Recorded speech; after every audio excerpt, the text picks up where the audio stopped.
அதாவது மன்மோகன் சிங் என்று அறியப்பட்ட ஒரு பொருளாதார மேலே பிரதமராக நீங்க சொன்ன மாதிரி பல திட்டங்கள் கொண்டு வந்தாங்க. அவர் திட்டங்களை இன்னும் கடைபிடிச்சிட்டு இருக்காங்க, வெவ்வேறு பெயர்கள் என்று நீங்க சொல்றீங்க. ஆனால் அவருடைய எல்பிஜி அந்த லிபரலைசேஷன், பிரைவேட்டைசேஷன், குளோபலைசேஷன் அந்த 91ல் அவரும் நரசிம்மராவ் இவரும் சேர்ந்து கொண்டு வந்த அந்த எல்பிஜி ஒரு புதிய வல்லரசாக, பொருளாதார வல்லரசாக இந்தியாவை செல்வதற்கான பாதையை போட்டது என்பதில் யாருக்கும் மாற்று கருத்தில்லை. ஆனால் அந்த பாதையில் தற்போது சரியாக பயணித்துக் கொண்டிருக்கிறோமா? மன்மோகன் சிங் இப்ப பார்க்கும்பொழுது அவர் கடந்த ஒரு ஆண்டு காலமாக நீங்க பார்த்தீங்கன்னா ஒரு தீவிர அரசியலில் ஈடுபடலை. ஏன்னா உடல்நிலை முடியாத காரணத்தால் தீவிர அரசியலில் ஏப்ரலில் ராஜ்யசபையில் ஓய்வு பெற்றது கூட சென்று விட்டார். பெரிய அளவு பேசவில்லை. கடந்த ஜனவரியில் தான் அவர் பொது நிகழ்ச்சியில் பங்கேற்றார் கடைசியாக. தற்போது அவர் பார்வையில் இருந்தால் அவர் என்ன சொல்லியிருப்பார்? தற்போதைய நிலை நம்ம சரியாக சென்று கொண்டிருக்கிறோமா, என்ன சொல்லுவார் நினைக்கிறீங்க? ஒரு ஜெனரல் ரூட் அவர் சொன்ன வழியில தான் போறோம். சிலது தவறுகள் நடந்திருக்கலாம். அந்த மாற்ற ஸ்டேஜில் அவர் இல்லை.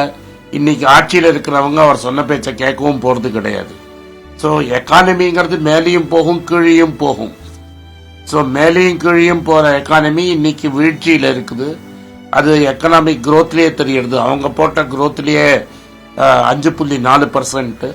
இன்னைக்கு நான் உங்கள்கிட்ட பேசிட்டு இருக்கும்போது ரூபா அதிபாதாளத்துக்கு இறங்கிடுச்சு. 85 ரூபா 50 பைசாவை தாண்டி போயிடுச்சு. உங்களுக்கு ஞாபகப்படுத்துறேன் இன்னைக்கு. ஆனா இது சரியான நிலைமை இல்லை. சாமியார்கள்லாம் ரூபா விலை என்ன, ரூபா எந்த லெவல்ல இருக்கணும்னு அட்வைஸ் பண்ண ஊர்ல இன்னைக்கு அந்த சாமியார்லாம் காணாம போயிட்டாரு. அதனால அவர் நடத்தின பாலிசி ஒரு வாட்டி ரூபா 62 ரூபாய்க்கு வந்தது, திரும்பி அது 52 ரூபாய்க்கு 56 ரூபாய் வரைக்கும் கொண்டு போனார். அதனால இப்போ என்ன சொல்ல முடியும்னா இப்ப இருக்கிற அரசாங்கத்தின் பொறுப்பு. ஆனா ஒரு பாதையை காமிச்சிட்டாரு. அந்த பாதையில தான் இந்தியா போகுது. அந்த பாதையை மாற்றத்துக்கு எந்த அரசாங்கமாலையும் முடியல, இந்த அரசாங்கமாலையும் முடியாது. அதே மாதிரி நீங்க ஒரு பொருளாதார நிபுணர் என்றனால அந்த கருத்தை நான் முன்வைக்கிறேன்னு ஆசைப்படுறேன். பெட்ரோல் விலை, டீசல், ஆயில் விலை அதிக அளவு $100 மேல் விற்ற போது கூட ஒரு பேரல் விலை, பெட்ரோல் விலை கிட்டத்தட்ட கட்டுக்குள் இருந்தது. 60 ரூபாய் 70 ரூபாய் அந்த இதில் அளவில் தான் இருந்தது. ஆனால் தற்போது அப்படி இல்லை. எனவே மன்மோகன் சிங்குடைய சிறப்பம்சமாக அந்த கட்டுக்குள் பெட்ரோல் டீசல் விலையை வைத்திருந்ததற்கான பின்னணி என்னவா இருந்தோ அவருடைய புத்திசாலித்தனமா அதில் நீங்க என்ன பாக்குறீங்க?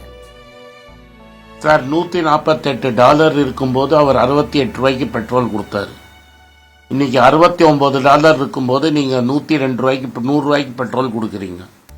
அவருடைய எப்போதுமே அவரோட முதல் ஸ்பீச்சை நீங்க கேட்டாலும் சரி, 2வது ஸ்பீச்சை கேட்டாலும், நீங்க என்ன ரிஃபார்ம் பண்ணாலும் ஏழைங்களுக்கும் மிடில் கிளாஸுக்கும் கஷ்டம் வரக்கூடாதுங்கிறது தான் அவரோட பிரின்சிபல். பணக்காரங்க டாக்ஸ் கட்டலாம், பணக்காரங்க கட்டப்படலாமே தவிர ஏழைங்க மேல பர்டன் இருக்கக்கூடாதுன்னு.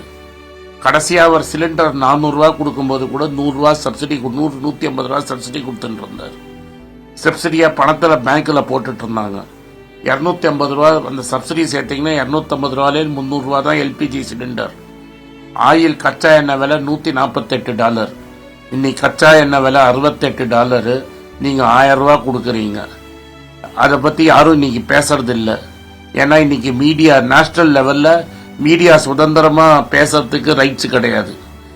மீடியா என்ன பேசணும், டெல்லி லெவலில், அகில இந்திய லெவல்ல மீடியா என்ன பேசணும் அப்படிங்கறதையே அரசாங்கம் தான் நிர்ணயிக்கிறது. அதனால அந்த காலம் ஒரு பொற்காலம்.